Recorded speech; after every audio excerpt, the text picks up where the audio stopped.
Hola, tengo actualmente 25 asistentes, son las 8, deberíamos comenzar ahora. No obstante ello, les voy a dar unos 5 minutitos más para efectos de que se sume la mayor cantidad de gente posible. Así que 8:05 recién vamos a partir, ¿ya? Muchas gracias.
Hola, ahora sí los saludo formalmente. Hola, ¿qué tal? Espero hayan tenido un fin de semana que les haya permitido descansar eh, y ahora puedan iniciar de la mejor forma posible una nueva semana académica con todo el ánimo. Eh, Son días agotadores por lo demás, ¿cierto? Han sido unos días agotadores. eh, No estoy tratando de proyectar mis propias experiencias sobre ustedes, me refiero en general. Si miran a su alrededor y piensan en, qué sé yo, en lo que está ocurriendo a nivel país y lo hacen un tanto seguido, eso de mirar, se van a dar cuenta de que estamos viviendo semanas agotadoras. Eh, no soy yo, no lo estoy inventando, es así. Un hecho de la causa, decimos, cuando nos ponemos pitucos los abogados. Eh, Cuando nos ponemos pitucos, que casi siempre. Bueno, vamos a comenzar entonces una nueva, una nueva sesión de este ramo de Derecho y Empresas. Luego, honestamente, esta semana para nosotros tiene un tanto, en una carga, ¿ya? Y esta carga es doble. Una es la semana antes de la prueba, que debiese ser una semana para amarrar cosas, para dejarlas listas y para eh, prepararlos para la prueba. Y bueno, por otro lado, es una semana en la cual tenemos que recuperar al menos dos sesiones. Tenemos hecho un acuerdo en virtud del cual recuperamos hoy y recuperamos el jueves. Esto a la hora que ustedes acaben sus sesiones, que son pasadito las una, si no me equivoco. En el caso de hoy, hasta más o menos casi rascando las dos. Y lo mismo para la sesión del jueves, ¿no?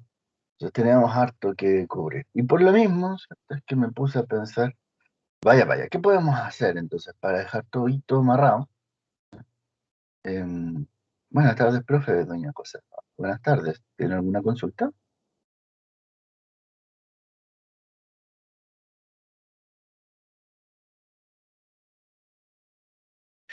Ah, ok.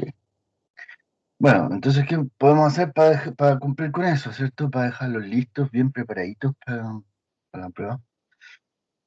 Y nada, ¿cierto? Varias cosas. Una, al final de la sesión del día jueves pasado, me hacen ver, ¿cierto? Oiga, ¿y qué hace? ¿Qué vamos a hacer para que va a entrar?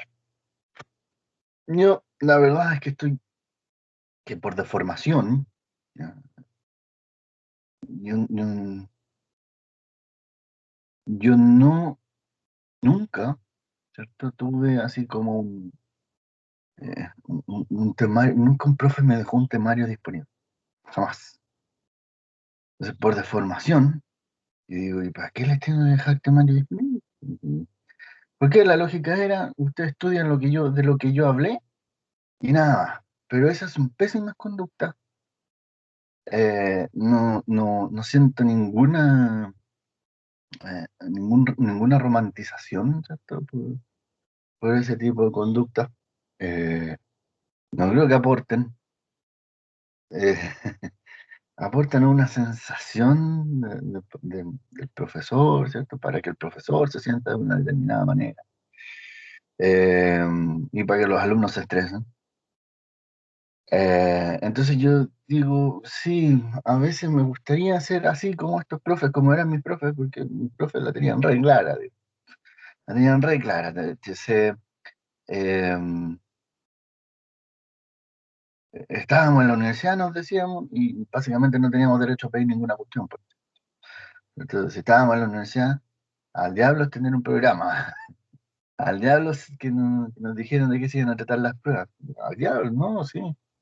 La semana antes se le ocurrió al profe, ¿sabes qué? Le puede hacer la prueba oral y listo. Oral. No, les vamos a hacer una prueba de, o sea, el más moderno. La semana antes nos comunicaba que teníamos la posibilidad de optar a dar la oral o dar la escrita. Y eso sería. Eh, por supuesto, olvídense de cosas como las que le estoy proyectando. No existían. No había ninguna posibilidad, ninguna opción. Eh, y en posgrado aún. No solamente en pregrado, porque ya mi pregrado fue hace añitos ya. Pero en posgrado también. Posgrado me decían, tenía un profesor, a pesar de que todos ocupaban la misma técnica, tenía un profesor que decía, mi gran metodología es yo hablo, ustedes escuchan y si tienen una duda levanten la mano y si yo alcanzo a ver que levantaron la mano, les respondo. Entonces, no es anormal, ¿cierto? Yo podría fácilmente decir, bueno, ustedes están en la universidad, así funciona la universidad, pero yo no hago eso. Creo que puedo hacerlo. Y es difícil, porque conozco a varios profes de abogados que están en la misma. Conozco otros profes de abogados que le creen en esto, viejos jóvenes, más jóvenes que yo, y creen en la vieja escuela, y no hay cómo cambiarlo, ¿cierto? Creen en eso y no tenemos cómo darlo vuelta.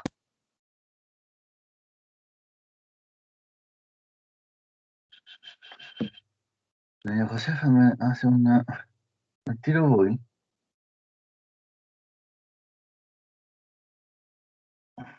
Doña Josefa, no se preocupe, voy al tiro atiendo su consulta.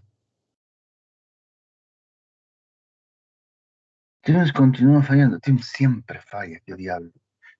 A ver, voy a volver. A mí me tinca que es un problema, un conflicto que está teniendo la aplicación en su dispositivo, ¿ya? Que no tiene nada que ver con lo que estoy proyectando. Eh, yo creo, doña Josefa, que es cosa de... Doña Josefina, perdón. Es cosa de reiniciar el equipo.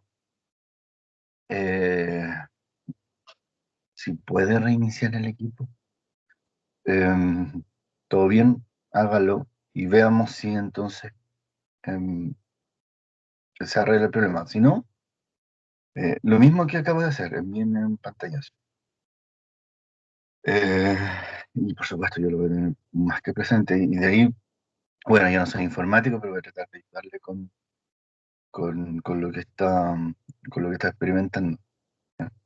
Así que haga eso, reinicie, vuelva a conectarse, veamos si se le pasa la tontera al equipo, si no se le pasa la tontera al equipo, del mismo modo, comuníquenmelo y yo lo voy a revisar. Les recuerdo, estas clases están siendo grabadas, entonces por ahí puede puede darse que pueda eh, perderse una parte, total la puede recuperar después cuando revise la grabación.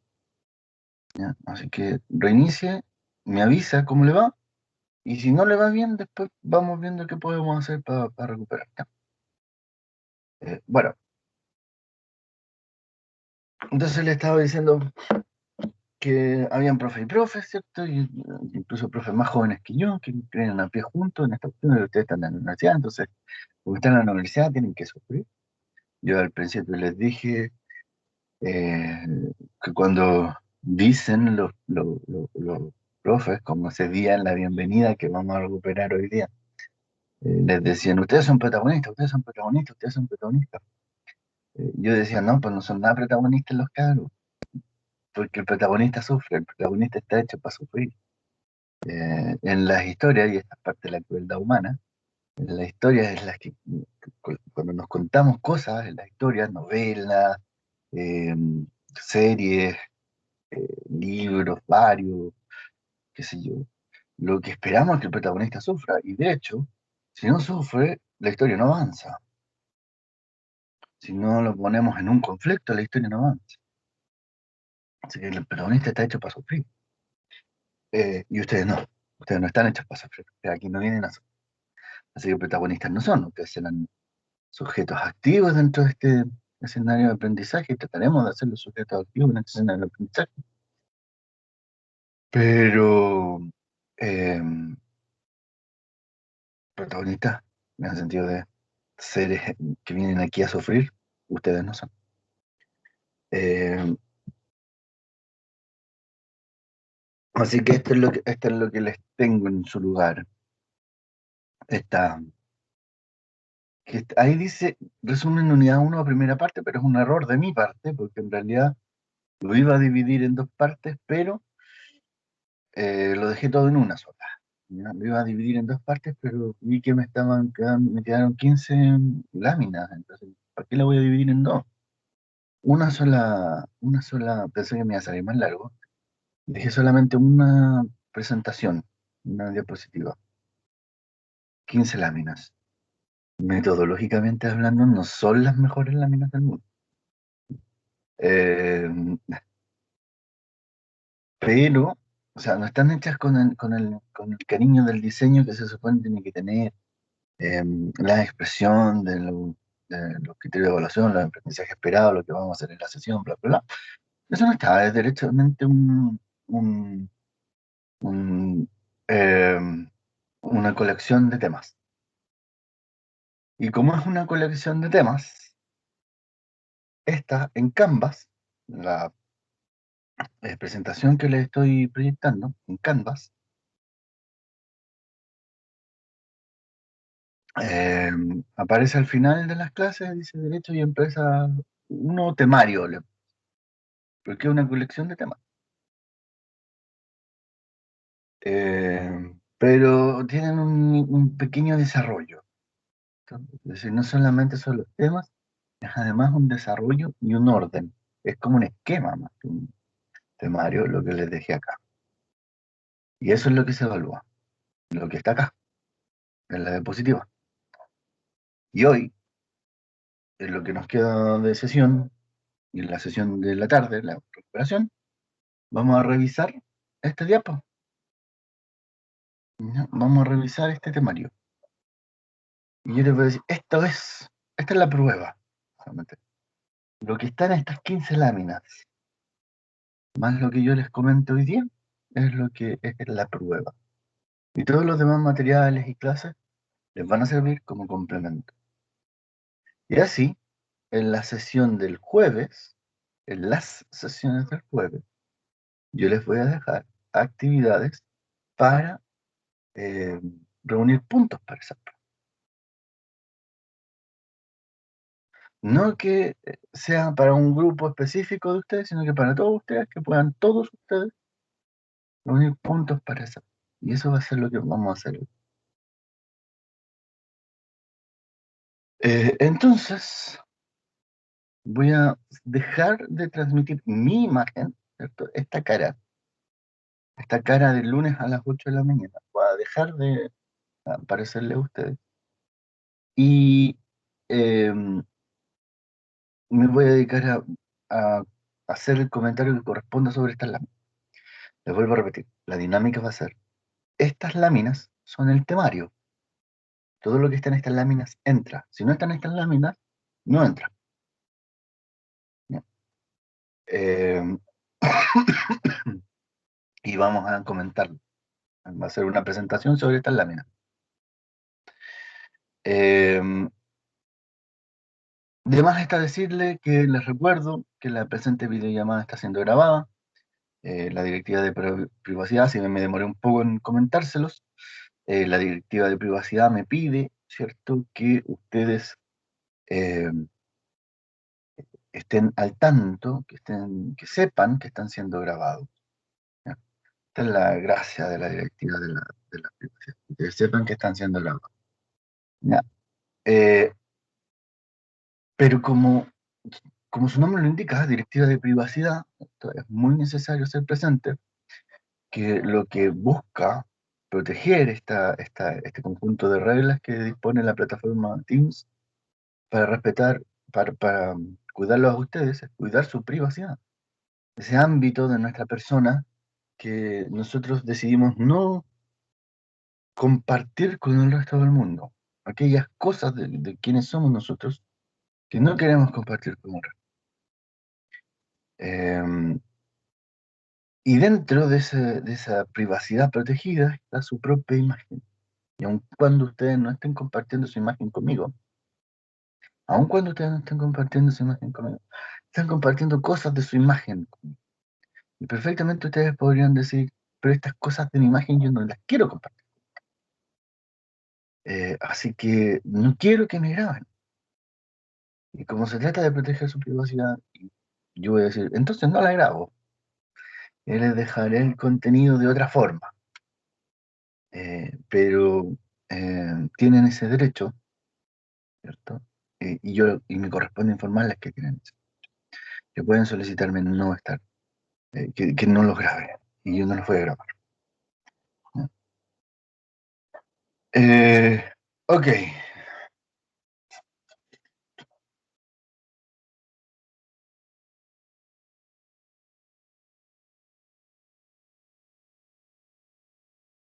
Ya recibí respuesta de doña Josefina. Le voy a enviar una pequeña respuesta a lo que me acabo de comentar. Y voy a dejar, eso sí, de proyectar mi imagen.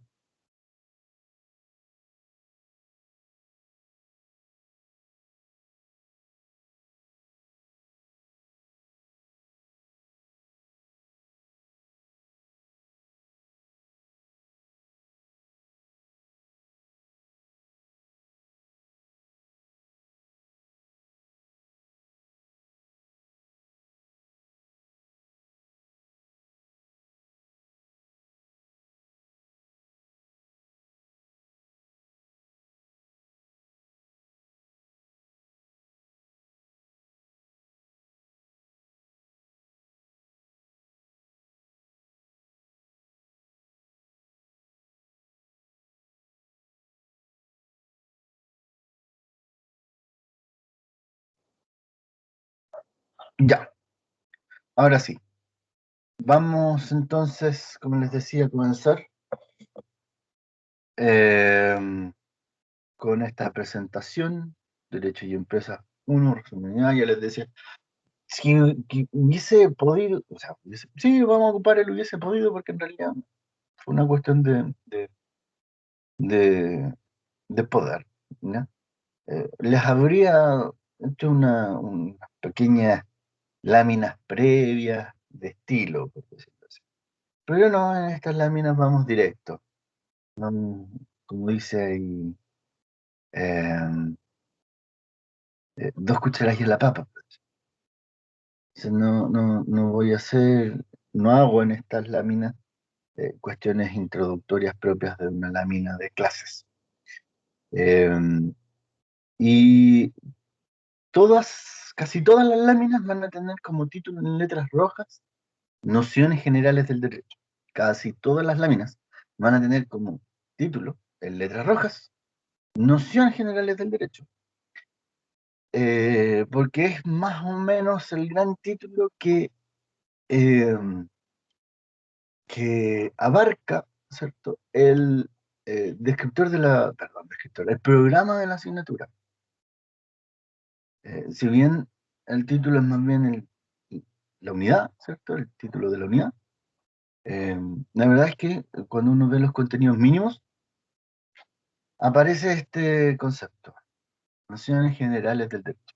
Y lo vamos a ocupar en casi todas las láminas, excepto en las finales, porque porque única y exclusivamente porque le ponemos un apellido.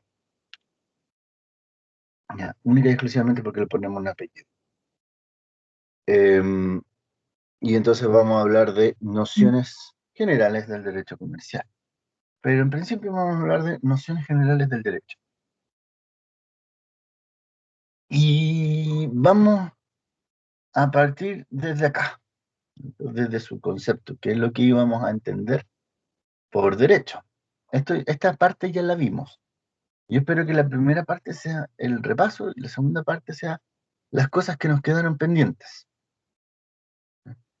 Es decir, en esta sesión en la que estamos actualmente, mañana,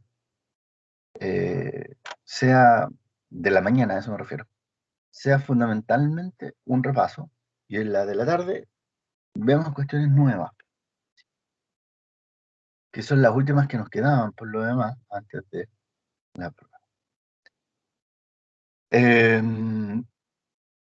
Entonces tenemos nociones generales del derecho, concepto primero de derecho. Y este concepto yo se los di, un conjunto de normas jurídicas, principios y valores que rigen en un tiempo y lugar determinado. Un conjunto de normas jurídicas, principios y valores que rigen en un tiempo y lugar determinado. Aquí hay 5 elementos que ustedes tienen que considerar. 5 elementos que ustedes tienen que considerar. Los primeros 3 elementos están en los subtítulos de perdón, en los puntos de, eh, de la lámina. Normas jurídicas, principios y valores. Normas jurídicas, principios y valores. Esos son los 3 primeros elementos que tiene este concepto, ¿no? El concepto, perdón, y luego tiene otros 2, tiempo y lugar, tiempo y espacio, ¿no? Que no están aquí porque no corresponde tratarlas en este momento, y además porque son un poco de... No es como cuando hablamos de la ley, ¿cierto? Que cuando hablábamos de la ley, en la ley había que tener algunas consideraciones especiales sobre el tiempo y algunas consideraciones especiales sobre el espacio en que se aplicaba la ley. En este caso no, en este caso estamos hablando en términos bien genéricos, por lo tanto lo que entendamos por tiempo y espacio es válido. Pero, ¿cierto? De todas formas, estos 2 elementos, tiempo y espacio, son parte de estos 5 elementos de este concepto del derecho, que por lo demás, yo les decía, no corresponde al concepto exacto, porque ustedes pueden revisar libro tras libro, tras libro, tras libro, y se van a encontrar con que esta definición de derecho es distinta en todos ellos. Es un concepto muy debatido, muy debatible, está presente en la actualidad, ¿cierto? O al día de hoy, la discusión filosófica sobre qué es el derecho. Y es una discusión que nunca ha dejado de estar presente, ¿no? Entonces, lo que yo les ofrezco acá es más bien una definición para que trabajemos sobre ella en este ramo. Más que una definición de derecho en sí misma, es una definición de derecho para que trabajemos sobre ella en este ramo. Esta es la que vamos a ocupar. Y después, cuando hablemos de derecho comercial, por ejemplo, yo ocupo esta misma definición para definirle derecho comercial, añadiéndole un par de elementos más. Entonces, a eso voy cuando les ofrezco esta noción general del derecho. No a cerrar el debate sobre lo que es el derecho, sino que a ofrecerles una definición respecto de la cual vamos a trabajar para entender qué es derecho y los contenidos posteriores. Es decir, como si dijéramos desde el principio, llegamos a un acuerdo, derecho va a ser esto. Esto es lo que vamos a entender por derecho, el conjunto de normas, principios y valores que rigen en un tiempo y lugar determinado. No en el sentido que yo le estoy diciendo, derecho es esto, sino que para nosotros, entre nosotros, y vamos a llegar a este acuerdo, de aquí al final del semestre, derecho va a ser esto. Eh, y por supuesto estaba entonces el desarrollo de estos 3 primeros elementos, que son absolutamente importantes para entender de qué se trata, porque cuando hablamos de conjunto, hablamos de un grupo, ¿cierto? O de conjunto en su dimensión más matemática o en la dimensión más matemática posible, ¿cierto? Que es que ustedes eh, ¿cómo se dice en este caso? Definirlo matemáticamente, o podrían expresarlo, eso, podrían expresarlo matemáticamente. El símbolo de conjunto, ¿cierto? Y en este conjunto, entre paréntesis, van normas jurídicas, más principios, más valores, cierra paréntesis, ¿cierto? O más tiempo, más espacio, perdón. Se me fueron esas dos. Estos 5 elementos, normas jurídicas, más principios, más valores, más tiempo, más espacio, paréntesis y un signo en conjunto al lado y podrían expresar matemáticamente esta, eh, este concepto, ¿no? Para los que la mente matemática sea más útil que la mente, eh, eh, no sé, ¿cierto? Ahí ustedes podrían a lo mejor ofrecerse a sí mismos una definición que sean capaces de entender. Como derecho va a ser un conjunto y en este conjunto va a haber normas jurídicas, principios, valores, tiempo y espacio. Las normas jurídicas son lo que les decía yo, son reglas de conducta, pero lo que caracteriza a esta regla de conducta es el uso de la fuerza. ¿Para qué? Para obtener que se cumpla la regla de conducta. La coacción, es decir, eh, para cumplir la regla de conducta está permanentemente operando de forma permanente el uso de la fuerza como una especie de amenaza. Si usted no cumple, podemos hacerlo cumplir o podemos castigarlo por su incumplimiento. ¿Ya? Podemos hacerlo cumplir o castigarlo, pero usted tiene que cumplir y hay una amenaza permanente del uso de la fuerza, una fuerza legítima por lo demás, eso es lo más terrible de todo. ¿Cierto? Porque de repente cuando nos amenazan con el uso de la fuerza, nosotros sabemos que es una situación súper injusta, pero en este caso no, en este caso no, es legítima esta amenaza contra nosotros, es lícita, es legítima, para que cumplamos esta regla de conducta. Y eso es una norma jurídica, porque reglas de conducta hay de todo tipo, morales, sociales, religiosas, qué sé yo, técnicas, eh, pero la única, ¿cierto? Que tiene esta característica de respecto a la cual siempre hay una amenaza para hacerla cumplir del uso de la fuerza, es solo la norma jurídica. Y eso es lo que la identifica, la que la hace distinta a las demás reglas. Luego, ¿cierto? Hay otros dos elementos, principios y valores. Los principios, ¿cierto? Les decía yo, Andrés Bello ocupa en el Código Civil, ocupa una fórmula más linda para decir principios, y le dice el espíritu general de la legislación.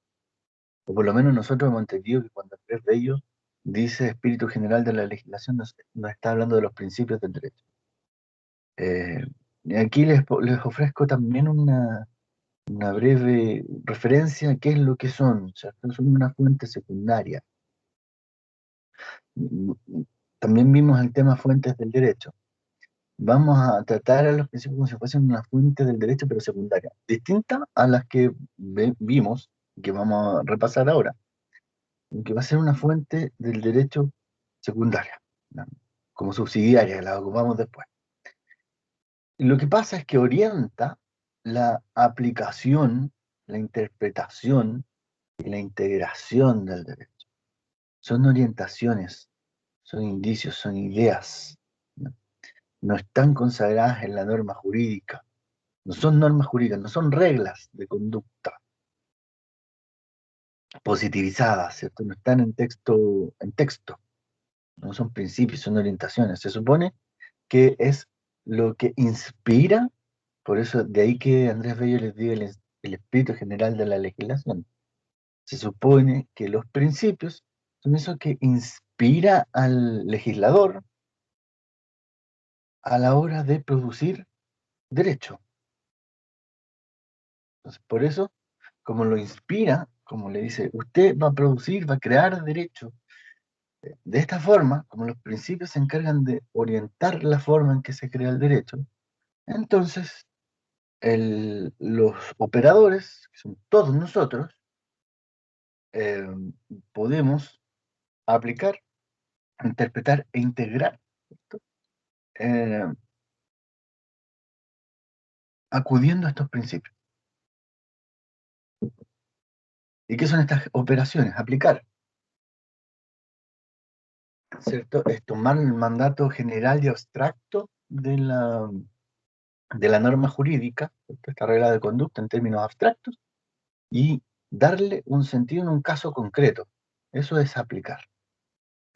Cuando la ley, ¿cierto?, dice eh, el que mata a otro será castigado con, que ese es el delito de homicidio, ¿cierto? El que mata a otro será castigado con penas de presidio, que van, bla, bla, bla. Eso es un mandato abstracto. Si usted mata a otro, lo vamos a castigar con estas penas. Eso es abstracto. Y luego dice, y van a ser penas más graves en estos 5 casos, que eso es el homicidio calificado. Eh, Tomar, ¿cierto? Ese mandato general y abstracto y determinar en el caso concreto si se le aplica o no la regla, eso es aplicar el derecho. Tomar una regla general y abstracta y convertirla en una regla concreta si se quiere, pero aplicarla a un caso concreto. Y ahí estamos hablando de aplicación del derecho. Proceso para el cual, ¿cierto? Podemos acudir a los principios para orientarnos. La interpretación, que viene más adelante por lo demás, ¿cierto? Es determinar el verdadero sentido y alcance. Hay una visión crítica respecto de cuando le digo determinar el verdadero sentido y alcance de las normas jurídicas. Hay una visión crítica que dice, en realidad se determina huevo, porque lo que ocurre es que se le asigna un sentido y alcance, que está lejos de ser el verdadero problema. Pero para nosotros, y para no complicarnos la vida con esta visión crítica, yo solamente lo voy a decir, es determinar el verdadero sentido y alcance. Y por último, integrar el derecho. Integrar el derecho quiere decir que este tiene vacíos, que hay lagunas, ¿cierto? Lagunas legales, vacíos normativos, y que la idea es que no existan por lo demás. Entonces, que cuando uno presencia o esté en presencia de una de estas lagunas y vacíos, eh, se realiza una operación, esa operación lleva por nombre integración, y que mira a llenar ese vacío. Ahí están las 3 operaciones. Aplicar, pasar de la norma general a la norma concreta, interpretar, determinar el verdadero sentido del alcance, integrar, llenar el vacío. Llenar el vacío. Valores. Valores. Conceptos éticos, jurídicos, que sirven para valorar el derecho, valga la redundancia, ¿cierto? En realidad ahí lo que debía haber puesto, pero me arrepentí, le puse valorar para que tuviesen como un recurso mnemotécnico, ¿cierto? Es evaluar. Evaluar. Aquí valorar lo estamos ocupando en el mismo sentido de evaluar. ¿Sí?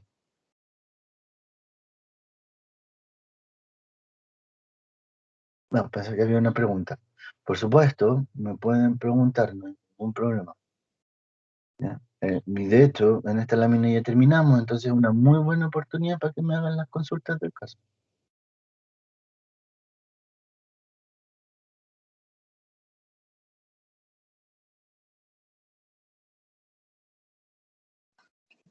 No, profe, está todo claro. Ya, perfecto, muchas gracias. Ok, luego veíamos clasificaciones del derecho, cómo clasificábamos el derecho, ¿cierto? Porque hay distintos tipos de derechos, no obstante, la teoría nos va a decir, que es muy rimbombante, que derecho hay uno solo. Entonces la verdad es que hay distintos tipos de derechos y admiten distintos tipos de clasificación. Derecho natural, derecho positivo. En el caso del derecho natural, ¿cierto? A mí me cuesta un montón, porque en estos momentos yo estoy haciendo un doctorado en derecho, sigo siendo alumno. A propósito, el día viernes tuve clases y la verdad es que los comprendí, porque el profesor me estaba hablando en unos niveles de abstracción que yo dije, vaya, así se siente mi alumno. Eh, Me dejó loco, en el sentido de que no entendía nada. Ya. Eh, Derecho natural, derecho positivo. Y aquí hay una parte que me cuesta, ¿cierto? Porque todavía me cuesta, porque yo soy más bien positivista. Y de hecho tiendo a pensar que el naturalista es una cuestión que ya prácticamente no existe, o que solamente lo encuentro en las páginas del Mercurio, ¿ya? Los columnistas del Mercurio vinculados Bueno, ya. Vinculados al mundo conservador suelen ser naturalistas, notables naturalistas entre los columnistas del Mercurio, con nombres vinosos champañosos, por cierto, son salvo Gonzalo Rojas, son muy fáciles de distinguir. Eh, eh, entonces yo entiendo a pensar que es una cuestión del pasado, en realidad, del naturalismo, y que solamente hay ciertos sectores que, como decía Mario Vargas Llosa, cavernarios, los que todavía enarbolan esas banderas, pero la verdad es que no, eso es un error de concepto mío, es un error de concepto muy, muy, muy mío. Está muy presente el derecho natural. Lo que pasa es que a mí me enseñaron que el derecho natural es una especie de derecho eh, que reconocía eh, aspectos trascendentes. Entonces, que decía que hay una cosa que es el derecho del hombre y otra cosa que es el derecho de Dios, y ese derecho de Dios es el derecho natural, así básicamente me lo enseñaron, pero es porque esa es la visión histórica detrás del derecho natural. Desde la antigüedad, pasando por la Edad Media, eso era derecho natural. En los tiempos que corren ya no están así. Entonces, lo que pasa es que los naturalistas dicen que existe una moral, un orden moral independiente, y además, en paralelo está el derecho propiamente tal, eh, que van, que colaboran el uno con el otro. Y, y ese orden moral independiente vendría a ser como la justificación de los mandatos del derecho. Y cumplimos el derecho porque existe este orden moral. Eh, Y eso es la versión más moderna de lo que es el derecho natural. Evidentemente tiene un trasfondo, un sustento todavía muy religioso detrás de él, pero ya no es lo mismo que era antes. O sea, ahí yo me confundo un poco y digo, no, en realidad, los naturalistas ya casi no existen, eh, pero la verdad es que sí, pues, están presentes. No son solamente un resabio del Mercurio en las columnas de la semana. Eh, Sino que todavía están entre nosotros. Y de repente se me olvida eso. Incluso algunos que creen que, que este derecho natural nos llama a un derecho divino, todavía están, a pesar de que esos ya son más raros. Eh, eh, pero también hay otros que van a decir, y naturalistas, que van a decir que hay un derecho que no es que está dado por la propia naturaleza humana, y les van a llamar derechos fundamentales, o derechos humanos, si se quiere, a ese derecho natural. Ni los derechos fundamentales ni los derechos humanos nacen desde el derecho natural como concepto, pero los naturalistas los adoptan. Ah, ¿vieron que esto que nosotros llamamos derechos naturales sí tiene un contenido? Es esto, los derechos fundamentales. Eh, Luego está en su par el derecho positivo, que ya les dije, es el derecho que está en textos escritos. Y no es positivo porque sea optimista, es positivo porque es empírico y lo podemos conocer. En realidad, más que empírico es porque lo podemos conocer. Eh, pero lo podemos experimentar, lo podemos percibir por nuestros sentidos, porque está en textos escritos. Aquí no hay ninguna cuestión mítica de órdenes morales independientes, de derechos esenciales que emanan de la naturaleza humana o derechos divinos. En el derecho positivo lo único que hay son textos escritos, creaciones del hombre, y los podemos conocer. Y no tenemos que estarnos preguntando si existen o no existen, y si existen, cuál es su contenido. No, porque sabemos que existen, porque están en el texto escrito y sabemos cuál es su contenido porque podemos revisar el texto escrito. Y eso es derecho positivo.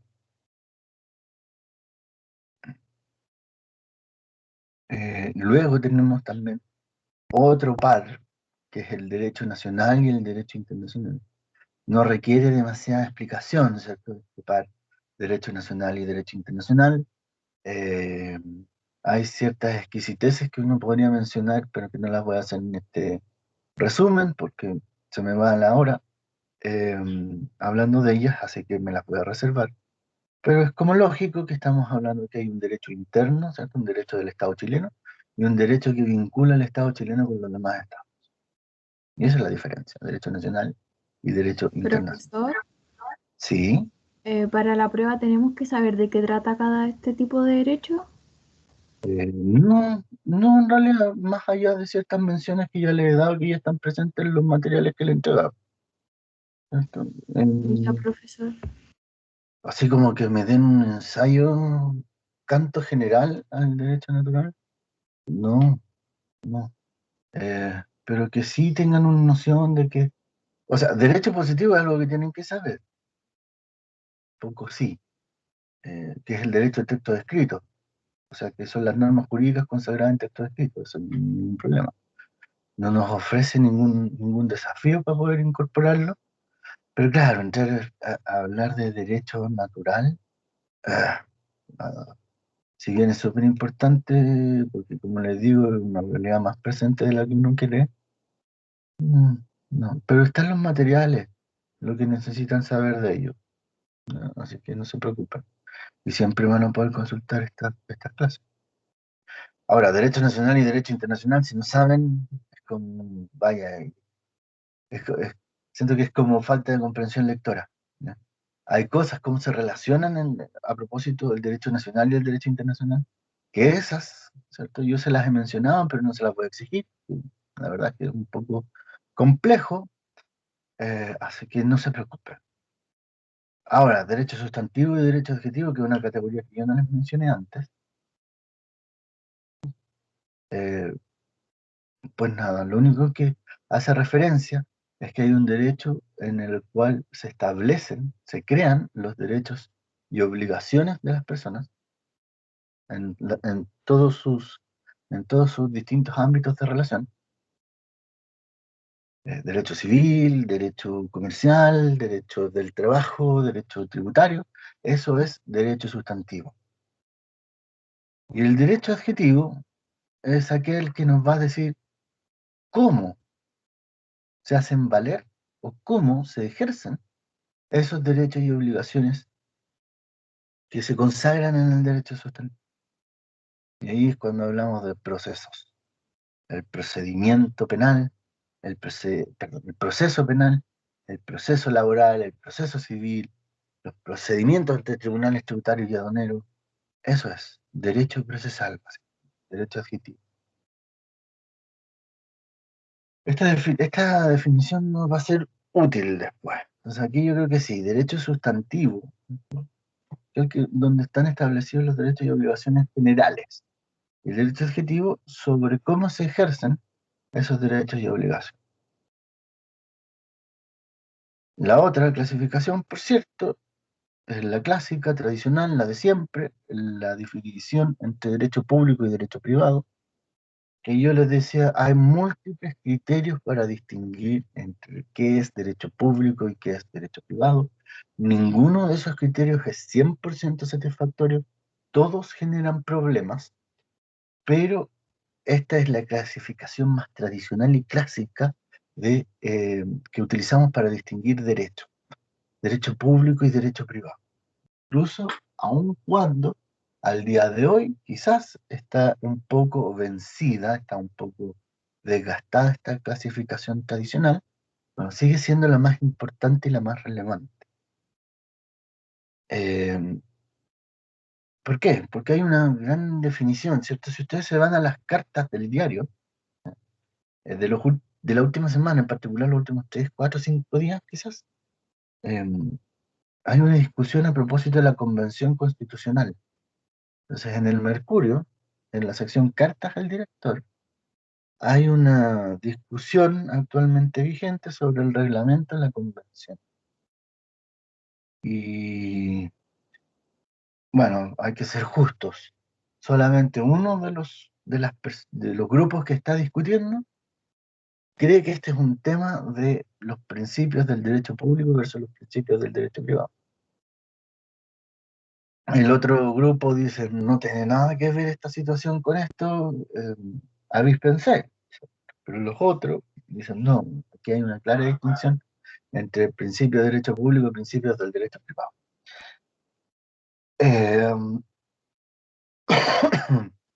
Entonces se discute qué es lo que puede hacer el reglamento de la Convención Constitucional. La Convención Constitucional es esta cuestión que el 25 de octubre, aquellos que teníamos edad para votar, fuimos, votamos y dijimos en un 78%, si no mal no recuerdo, 77, 78%. Nosotros queremos que sea una Convención Constitucional, no queremos que sea esta otra alternativa que ya ni siquiera me acuerdo el nombre. Convención mixta. Eh,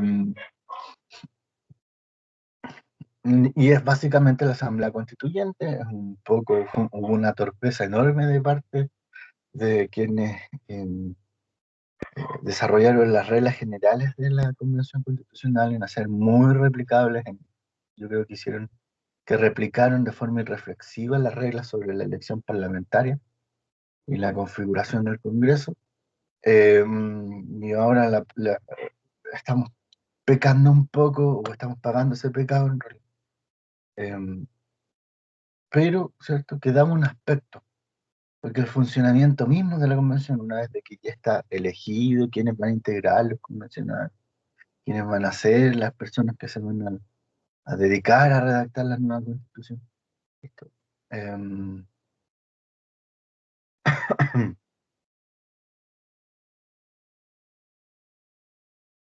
Bueno, ¿qué pueden hacer? ¿Cierto? ¿O cómo van a funcionar más bien?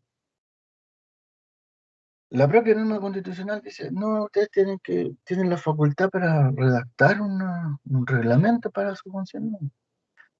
Y la duda surgió sobre qué es lo que puede hacer ese reglamento para su funcionamiento. Fundamentalmente porque un candidato en cuestión, ¿cierto? No de esta zona, sino que del distrito 10, si no me equivoco, dijo, yo creo que se pueden plebiscitar los desacuerdos. Pero si no alcanzamos los 2 tercios, pero estamos cerca y queremos destrabar un acuerdo sobre ese punto, podríamos llamar a un plebiscito. Y según él, nos habilita el reglamento de la convención. Y otro sector dice, no, estáis loco, ¿cómo voy a andar plebiscitando? No, estáis locos, ¿qué todo? No. Consultando a la ciudadanía, por cierto. Y se escudan en este principio de derecho público. Y es que en derecho público, dicen, se puede hacer todo lo que la ley permite, y nada más que lo que la ley permite.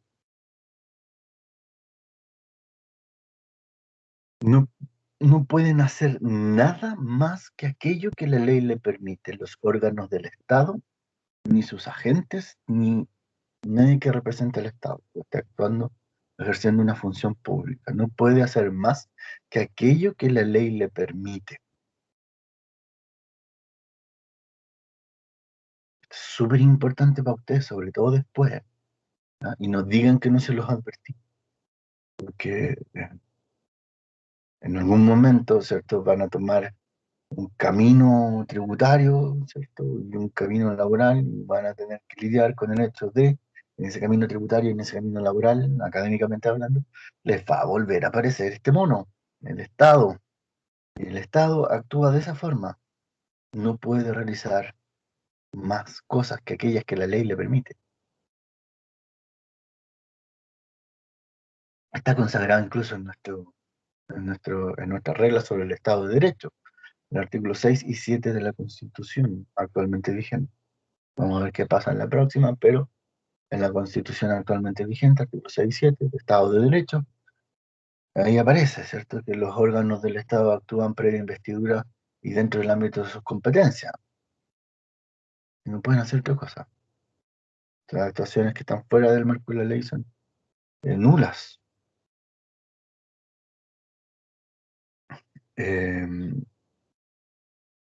Pero, ¿cierto?, quienes dicen que puede plebiscitar no están pensando en esta distinción, ni tienen por qué. Yo estoy bastante de acuerdo con ellos. Creo que están pensando en la dimensión correcta, que es la de la interpretación constitucional y los principios de la interpretación constitucional. Entonces, creo que ellos sí le apuntan, Estos otros gallos están un poquito dando hay que ver, lo que están invocando. Pero eso es un comentario aparte. Para que vean, esta distinción entre derecho público y derecho privado entre nosotros es sumamente importante, porque de ellas fluyen consecuencias que hacen relevante que sepamos determinar qué es derecho público y qué es derecho privado. Ahora, ahí en la lámina les dejé unos ayudos de memoria. Constitucional, administrativo, penal, tributario, son derecho público, de derecho privado, son el civil, el comercial, el de familia. Porque yo les decía, vamos a ocupar de todos estos criterios posibles que les decía que algunos son muy adecuados, otros no lo son tanto. eh, Vamos a ocupar uno de ellos, que es el de las personas involucradas, las personas que quedan reguladas, ¿no? en por estas reglas.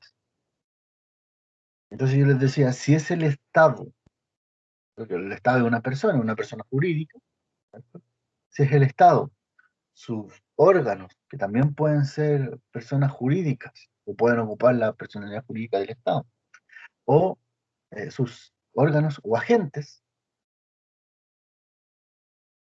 cuando se relacionan entre ellos, eso es derecho público. Cuando el Estado, sus órganos o agentes se relacionan con un particular, con alguien que no es el Estado, eso también es derecho público, ¿no? Derecho público, entonces, va a ser el derecho constitucional, una rama del derecho público, porque crea los órganos del Estado, que les entrega sus atribuciones, bla, bla, bla. Eso es derecho público. El administrativo, ¿cierto? Que vela por la relación entre la administración pública y los administrados. Eso es derecho público. El derecho penal, que regula el jus poniendi del Estado, ¿cierto? El derecho a castigar del Estado, respecto al cual el Estado tiene el monopolio por lo demás. Eso es derecho público. Y el derecho tributario, que regula la relación entre el Estado recaudador y los contribuyentes, también eso es derecho público.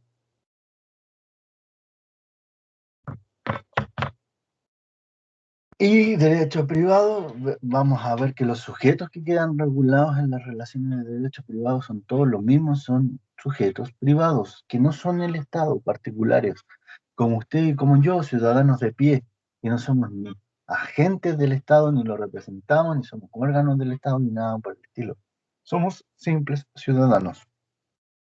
Somos, entonces, particulares, entes privados,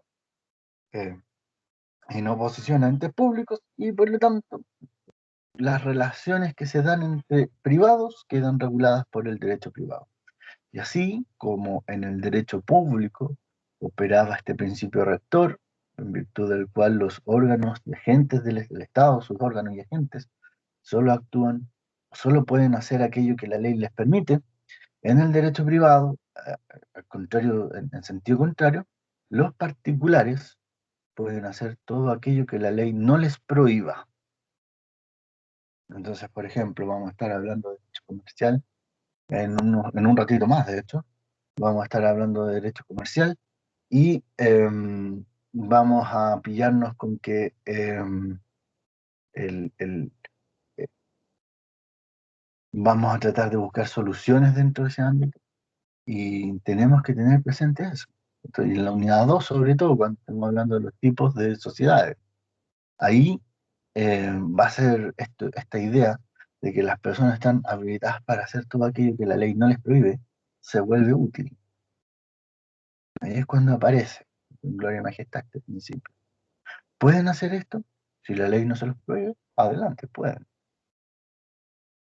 Y por supuesto surge, como les decía, esta clasificación entre derecho público y derecho privado, quizás hoy día está un poquito vencida, ¿cierto? Estén como medio así como haciendo agua, pero se mantiene por su utilidad, qué sé yo.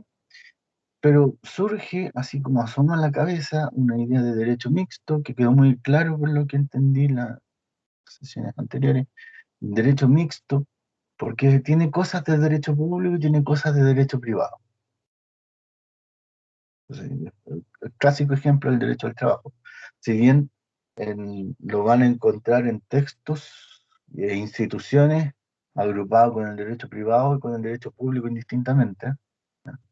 El derecho mixto viene a ser quizás el ejemplo más clásico del, del derecho, perdón, el derecho al trabajo viene a ser el ejemplo más clásico del derecho mixto. ¿Por qué? Porque tiene cositas de ambos. Regula una relación entre privados, el Estado, perdón, el empleador y el trabajador, pero aquí el Estado tiene un rol tan importante, que está tan presente, que también se regulan relaciones entre estos sujetos privados y el Estado. Entonces, está ahí presente. Además, tiene intereses públicos comprometidos y además, etcétera, etcétera. Entonces, es derecho mixto, porque tiene de ambos.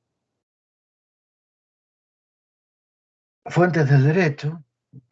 eh, Había una clasificación de fuentes del derecho que las dividía entre formales y materiales.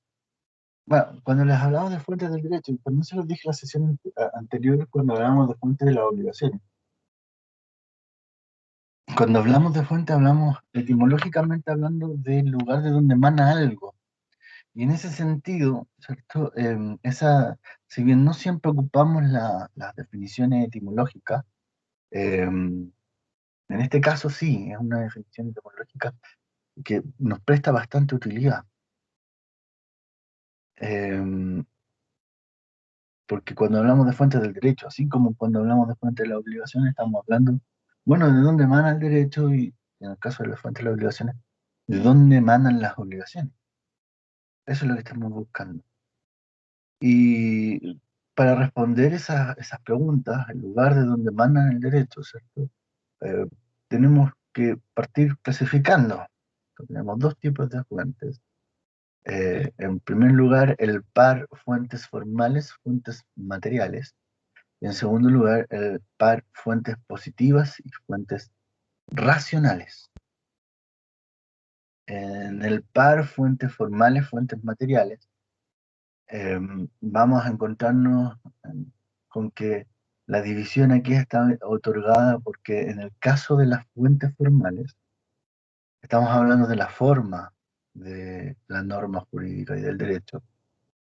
¿Y cuáles son sus formas? ¿En qué forma se presenta? Lo vamos a encontrar, por ejemplo, cuando hablamos de fuentes formales, en la forma de una constitución, en la forma de la ley, en la forma de los decretos o reglamentos, en la forma de sentencias, en la forma de la costumbre jurídica. Ahí vamos a la forma de tratados internacionales. Ahí vamos a encontrar entonces su forma. Así se nos aparece el derecho en su forma.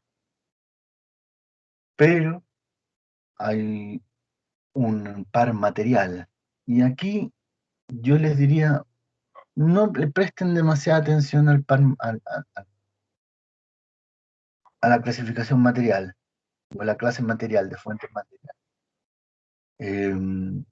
Un poco por deformación, pero también por el hecho de que es materia de sociología, ya no es materia jurídica, como materia de sociología, malamente podré yo, Roberto Enrique Padilla Parga, abogado, explicarles mucho al respecto. Pero se refiere a ciertos antecedentes materiales, ¿verdad? Históricos, sociales, económicos, tecnológicos.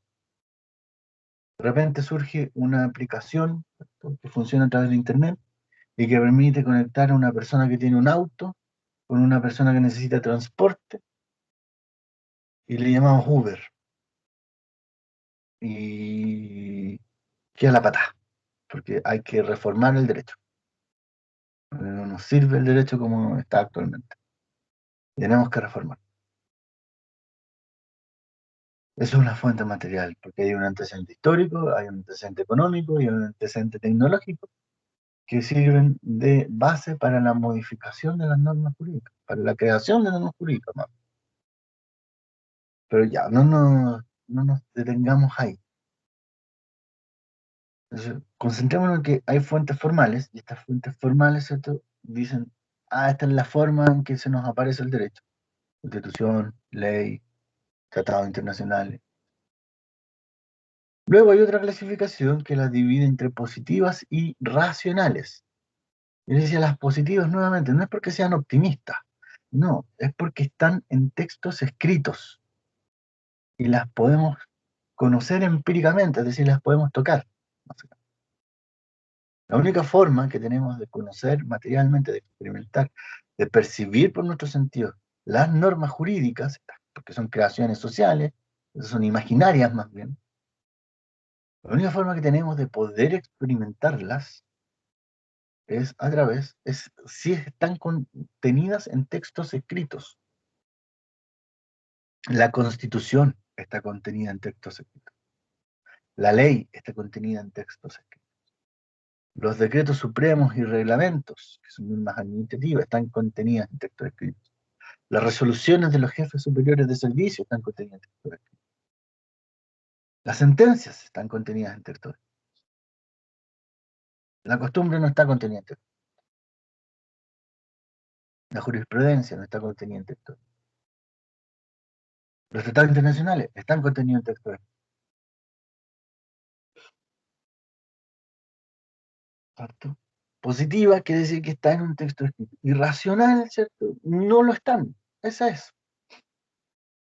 Pudiendo tener o no fuerza obligatoria, además, ¿cierto? Las positivas están contenidas en texto escrito y además, por ese hecho, tienen fuerza obligatoria. Las racionales podrían no tenerla.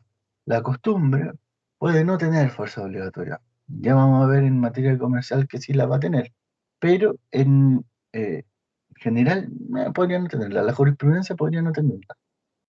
Eh, pero esas son fuentes racionales. No están en textos escritos. No las podemos conocer como las positivas revisando esos textos escritos.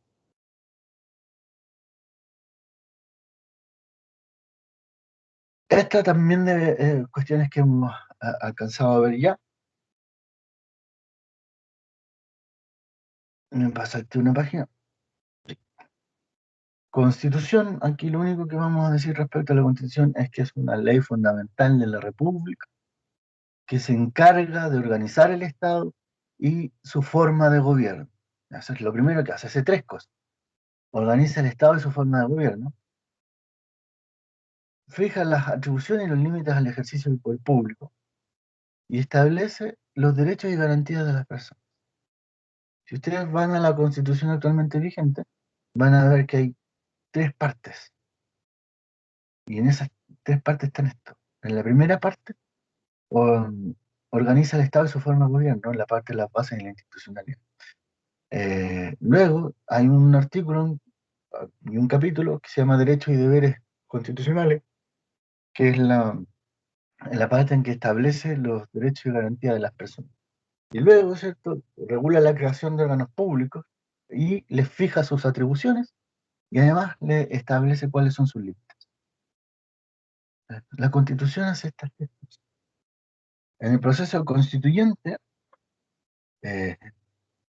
quienes estén quienes terminen en la convención van a tener que hacer estas tres cosas. Van a tener que determinar más bien estas tres cosas. ¿Cuál es la forma de Estado? ¿Queremos una república? Sí, vale, queremos una república. Es como lógico, ¿cierto? Si no quisiéramos una república, ¿para qué querríamos una constitución? Es decir, si queremos un Estado autárquico, una constitución no nos sirve de nada. Una monarquía, ¿para qué entonces vamos a querer una constitución? Las constituciones son cosas de la república.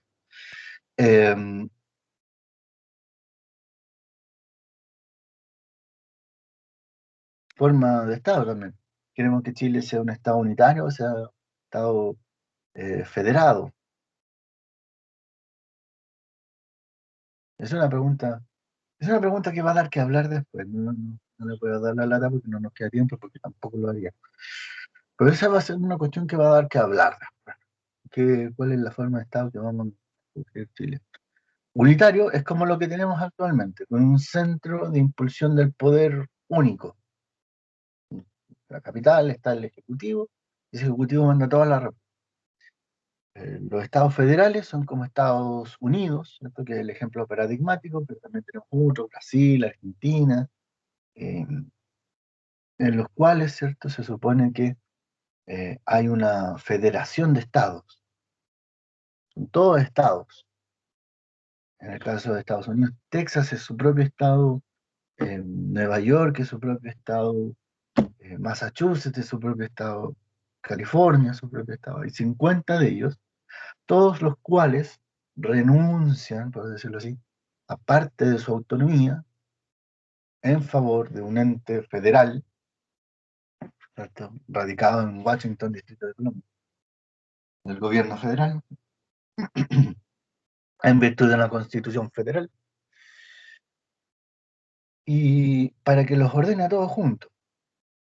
Y entonces cada estado es medianamente autónomo. Tiene, por ejemplo, la posibilidad de tener su propio Congreso, su propio gobierno, su propio poder judicial, pero que está también vinculado a un gobierno federal, a un parlamento federal, a un em, poder judicial federal, que los supervisa a todos.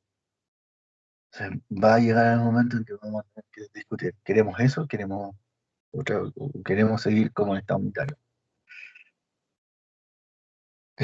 Cosas que van a tener que se vienen, discusiones que se vienen. Aquí lo que sí podemos rescatar es que la Constitución es una ley, solamente que no es producida por el Congreso, sino que por otro órgano, que es el poder constituyente, el constituyente originario.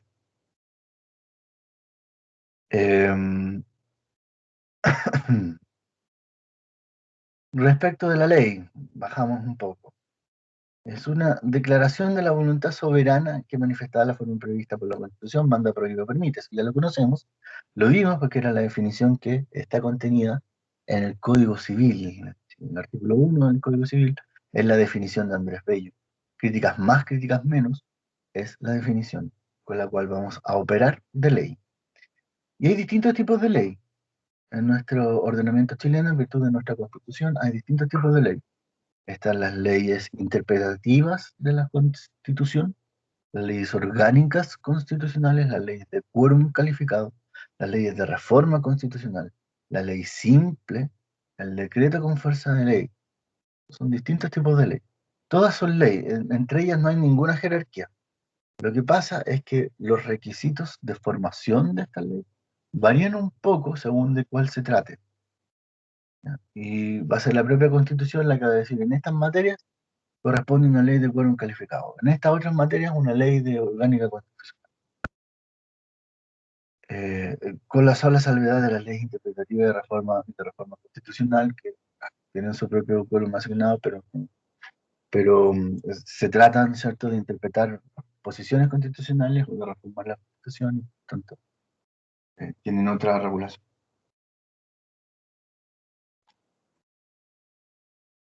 Todas son ley, ¿cierto? Ahí también destaca el decreto con fuerza de ley, que en realidad no es una ley producida por el Congreso, es una ley producida por el presidente de la República, porque el Congreso se le delegó funciones. El decreto en nuestra Constitución está contemplado que que el Congreso pueda delegar funciones en el presidente de la República. Y esa función es la función legislativa. O sea, el presidente puede emitir leyes entonces. Y esa ley va a ser un decreto con fuerza de ley. También ahí, ¿cierto?, se destaca el principio de supremacía de la Constitución, esta pirámide de la cual les hablo, que en realidad cada vez que hablamos de una pirámide le dibujaba un triángulo. Bueno, ahí hablamos del principio de supremacía constitucional, ¿cierto?, que las demás normas del ordenamiento jurídico se someten, se subordinan a la Constitución en forma y en fondo. En forma quiere decir que se producen las demás normas del ordenamiento jurídico de acuerdo con las reglas que para esos efectos fija la Constitución. No se producen con otros procedimientos, no, aquellos que indica la Constitución, no hay más. Y en fondo, quiere decir que materialmente el contenido de las demás normas del ordenamiento no puede contradecir a la Constitución. La Constitución dice que hay libertad para emprender, no puede haber una norma eh, jurídica inferior, ¿cierto?, que diga, no, no hay libertad para emprender. Eso es tan sencillo como eso. Ya vimos entonces, en razón de ello, el trabajo del Congreso, el que produce la ley. Así lo señala la Constitución. La Constitución dice, la ley es producto del Congreso y nada más. Y entonces, ¿cómo se respondían las preguntas del qué, cómo, cuándo y dónde? ¿Qué es su definición? ¿Cómo, cierto? A través del Congreso, ¿cierto?, su procedimiento. ¿Cuándo? Desde su publicación por regla general, la ley puede fijar una fecha de entrada en vigencia distinta. Ocurría eso con la ley de trabajo a distancia y teletrabajo. La ley de trabajo a distancia y teletrabajo dijo, voy a entrar a regir un mes después de mi publicación.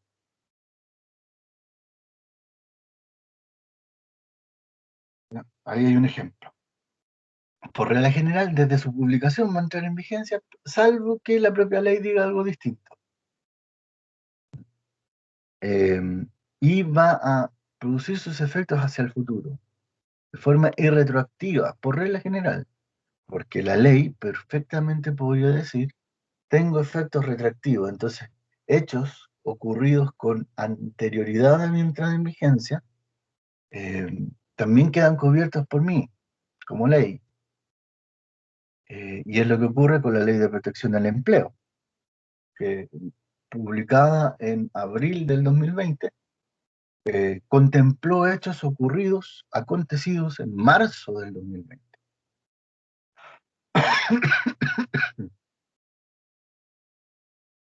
Y va a regir, ¿cierto?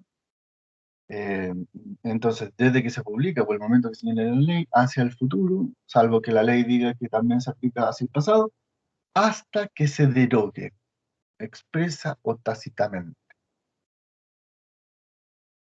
Expresamente, cuando una ley nueva dice, vengo a derogar esta otra ley, o tácitamente, cuando una ley nueva aborda las mismas materias que la ley anterior.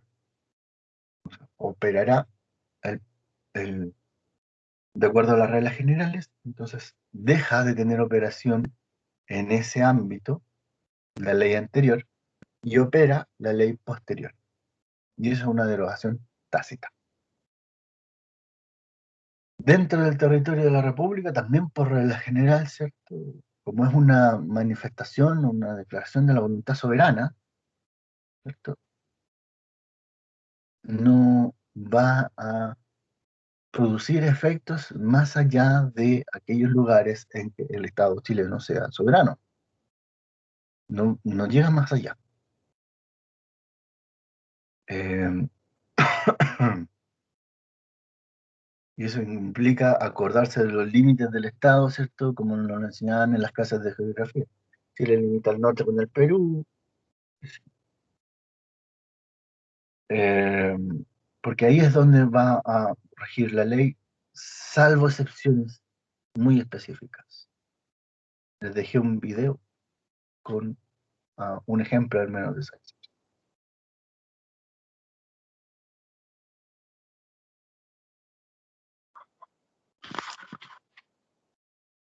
Y ya no nos queda tiempo por esta parte. Entonces vamos a quedar hasta acá. Siempre me queda abajo la interpretación de la ley. Vamos a quedar hasta acá por esta parte. En la tarde, yo les digo, es muy necesario que estén presentes. Porque de lo contrario vamos a tener que volver a hacerla. Si no hay quórum, vamos a tener que hacerla también. Así que vamos a continuar revisando esto. Es el temario, yo solamente les estoy explicando este tema. Aquí es donde ustedes tienen que poner el hincapié. Van a tener después disponibles las grabaciones y les aseguro, con esto basta y sobra. Lo que yo digo en clases Yo pregunto sobre lo que digo en clase. Yo a veces les dejo apuntes porque me piden, les dejo temas que me piden. Yo pregunto lo que digo en clase, porque eso es lo que yo sé. No les voy a preguntar sobre otras cosas. Es injusto, ¿no? Además. Entonces, yo creo que con estas dos van a tener todo lo que necesitan, todo para la prueba. Y es más, como esta declaración, con estas dos sesiones van a tener todo lo que necesitan. Cuando estén revisando sus pruebas después, me van a poder cobrar la palabra, ¿ya? Así que por eso les digo, es muy importante que estén en la próxima sesión, muy importante. Y claro, en las dos sesiones del jueves vamos a hacer actividades para que estas cosas que yo les estoy diciendo en estas dos sesiones de hoy tengan sentido, ¿ya? Y además para que puedan generar algo de puntaje para la prueba, pero va a ser muy importante. Don Marcelo, tiene la manita levantada. Profe, salimos a las 12:20, a las 2:30 sería la clase de hoy día. Ya está. Que yo lo había 12:30. escuchado que había dicho como a la 1. Sí, es que no lo había verificado, pero después lo he verificado. Pero a las 12:30 nos encontramos entonces. Misma hora, mismo canal. ¿Ya? Porque ya se me acabó el tiempo por esta. Retomamos desde acá, en la sesión siguiente. ¿Ya? Ya, muchachos, vayan tranquilos, descansen y el rato que tienen para descansar y que tengan un bonito día. Nos encontramos más tarde. Nos vemos, profe. Gracias, profesor. Nos vemos.